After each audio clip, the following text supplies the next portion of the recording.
Netanyahu ने क्या क्या किया है? सोचिए क्या कहा है उसने। नेतन्याहू ने कहा है कि जिधर भी हमास के लोग हों, मलेशिया, ईरान और तुर्की, जिधर भी हो, इनके नाम लिया ये मुल्क में, हम जाके उनको मारेंगे उधर।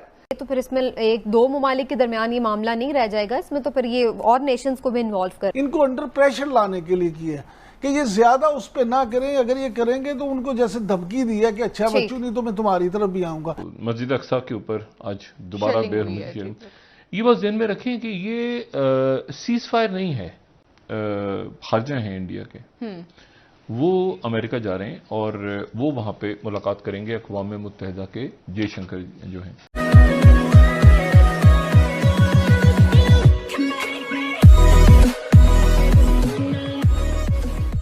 नमस्कार दोस्तों, नेतन्याहू के एक स्टेटमेंट की यहाँ पर बहुत जगह पर मतलब कि पाकिस्तानी मीडिया में चर्चा है कि उन्होंने बहुत जगह पर जो नाम दिए हैं, जैसे कि मलेशिया, टर्की और भी कतर, वो सारे कंट्री में जहाँ जहाँ हमास के लोग होंगे उनको मोसाद छोड़ेगा नहीं या फिर इसराइल छोड़ेगा नहीं। और उसकी हिस्ट्री भी है कि कोई इसराइल का नुकसान करके चला जाए या फिर कोई जूइस का नुकसान करके चला जाए, उसको ऐसा लगे कि भाई मैं अभी वहाँ से निकल गया तो मैं अब जीवन भर के लिए बच गया हूँ। ऐसा कभी नहीं होता।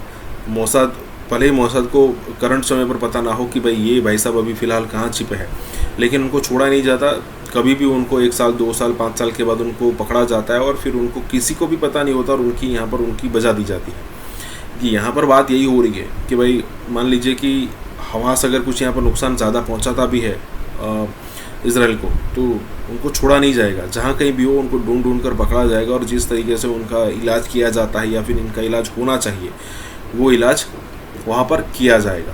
इसी के साथ ये वीडियो शुरू करता है।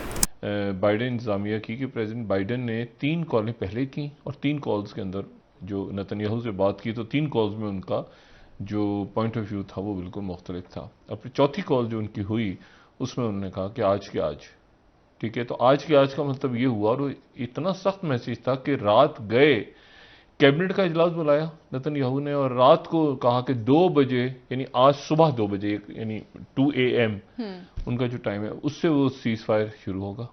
अब देखिए किस कदर अजीब सी बात हुई है।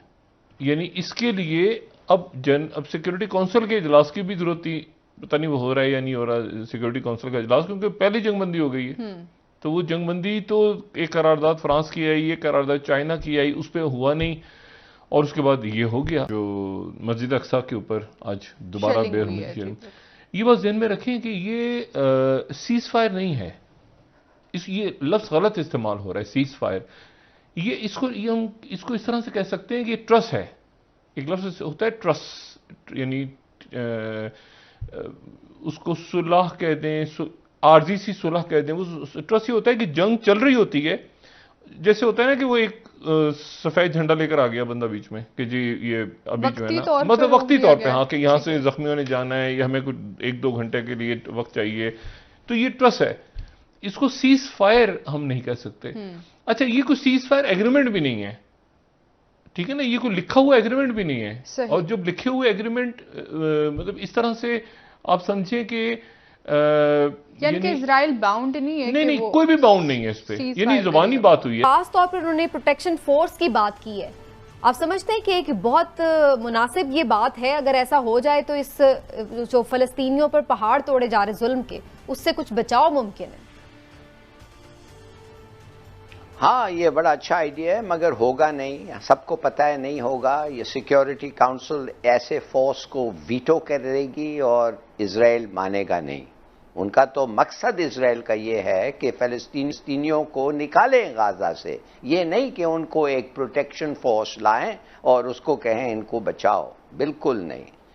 अफसोस से कहना पड़ता है कि आपने पूछा कि ये कैसे हल होगा। माफ करिए, मैं तो देख रहा हूं, डेंजरसली मैं देख रहा हूं, हम जंग की तरफ जा रहे हैं। और वो किस किस्म का जंग होगा मुझे नहीं पता, मगर एक बड़ा शदीद जंग हो सकता है।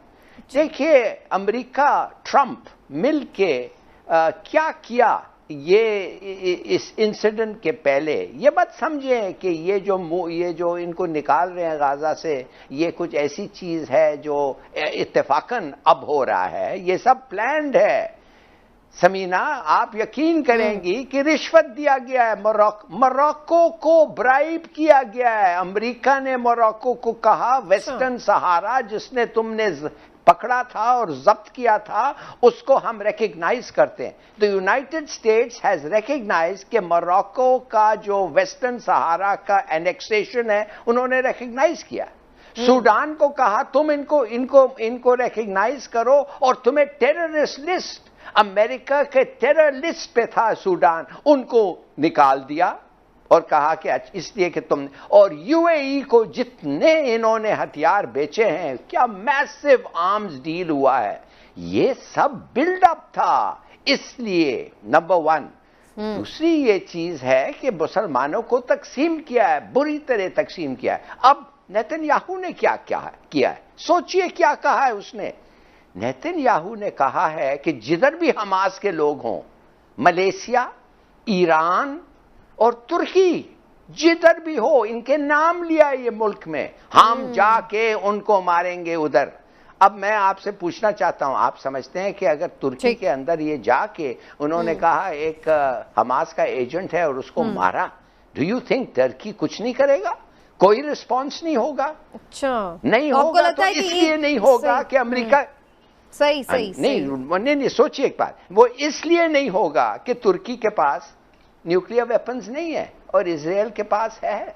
तो इसका क्या मतलब है कि ये मुल्क चाहेंगे न्यूक्लियर वेपन्स हो, इसलिए अगर इजराइल जाके जब मर्जी है उनको जाके बॉम्ब करेगा। ठीक है, तो आपको लगता है कि बहुत वसी पैमाने पर ये जंग फैल सकती है? अच्छा, पहले जो इन्होंने पॉइंट उठाया ये भी बड़ा इंपॉर्टेंट पॉइंट है कि ये तो फिर इसमें एक दो ममालिक के दरमियान ये मामला नहीं रह जाएगा, इसमें तो फिर ये और नेशंस को भी इन्वॉल्व कर रहे हैं। का मलेशिया का या ईरान का जिक्र किया जो हिलाली साहब कह रहे थे, इनको अंडर प्रेशर लाने के लिए किया कि ये ज्यादा उस पर ना करें, अगर ये करेंगे तो उनको जैसे धमकी दी है कि अच्छा बच्चों नहीं तो मैं तुम्हारी तरफ भी आऊंगा। इसलिए अब मैं समझता हूँ कि सिर्फ बातों पे नहीं रहना चाहिए, अब मुसलमानों को मिल के कोई ऐसा काम जरूर करना चाहिए कि अमली तौर पे, जिसकी आरिफ अलवी साहब को तो कोई उम्मीद नहीं है ना।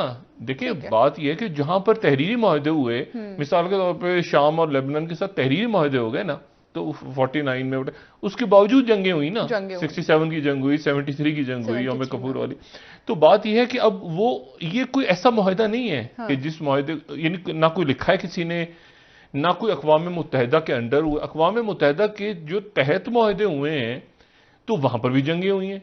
ये जो पाकिस्तान और भारत की जंगें हुई हैं कश्मीर के ऊपर, तो ये तो आप देखिए ना कि ये भी एक सीज फायर एग्रीमेंट ही था ना पहले, जो उसके बाद फिर LOC लाइन ऑफ एग्जैक्टली, तो उससे पहले तो सीज फायर कहलाती थी लाइन। सही, ये 1949 में शायद कराची में हुआ था सीज फायर, ये सीज फायर लाइन थी। बाद में लाइन ऑफ कंट्रोल इसका नाम आ गया।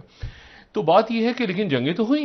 अच्छा, इसी तरह से अगर वहां चले जाए कोरिया में, तो कोरिया में एक शुमाली कोरिया और नॉर्थ कोरिया और साउथ कोरिया के दरमियान आपको एक मुआहदा सब कुछ है, लेकिन वो अब अगर आप उसको प्रैक्टिकली देखें तो दोनों की जंग है, जंग जारी है इस वक्त।